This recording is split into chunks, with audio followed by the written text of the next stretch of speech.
आपको विश्वामित्र और मेनका की कथा तो मालूम ही होगी। मेनका ने विश्वामित्र की तपस्या भंग कर दी थी। विश्वामित्र मेनका पर मोहित हो गए थे और फिर उन्होंने उससे विवाह कर अपना अलग संसार बसा लिया था।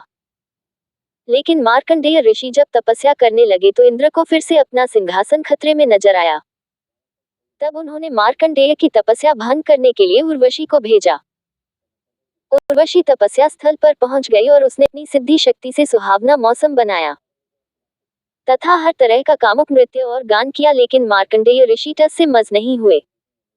कहते हैं कि तब अंत में उर्वशी को निर्वस्त्र होना पड़ा। फिर मार्कंडेय ऋषि ने अपनी आंखें खोलकर कहा कि हे देवी, आप यहाँ किस लिए आई? इस पर उर्वशी ने कहा कि हे ऋषि, आप जीत गए, मैं हार गई। आप टस से मज नहीं हुए। आप सचमुच ब्रह्मज्ञानी हैं। लेकिन यदि मैं आपसे हारकर स्वर्ग गई तो मेरा मजाक उड़ाया जाएगा। इंद्र के उलाहने का सामना करना होगा।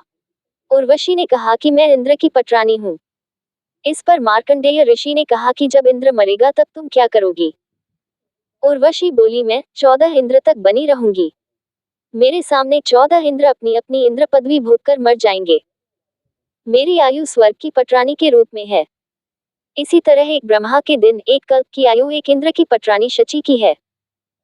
अंत में इस संवाद के बीच ही फिर इंद्र आया तथा कहने लगा कि हे ऋषि, आप जीत गए, हम हार गए। चलो आप अब इंद्र के सिंहासन पर विराजमान हो। इस पर मार्कंडेय ऋषि बोले, रे इंद्र, क्या कह रहा है? इंद्र का राज मेरे किस काम का? मैं तो ब्रह्मज्ञान की साधना कर रहा हूँ। वहां पर तेरे जैसे लाखों इंद्र हैं। तू भी अनन्य मन से ब्रह्म की साधना कर ले। ब्रह्मलोक में साधक कल्पों तक मुक्त हो जाता है। इस पर इंद्र ने कहा कि ऋषिजी, फिर कभी देखेंगे। यदि आप मेरे सिंहासन पर नहीं बैठना चाहते तो ठीक है, यह अच्छी बात है। आप साधना करते रहें। अब ये तो कम से कम स्पष्ट हो गया कि आप इंद्र पद के लिए साधना नहीं कर रहे हैं, तो मैं निश्चिंत हूँ।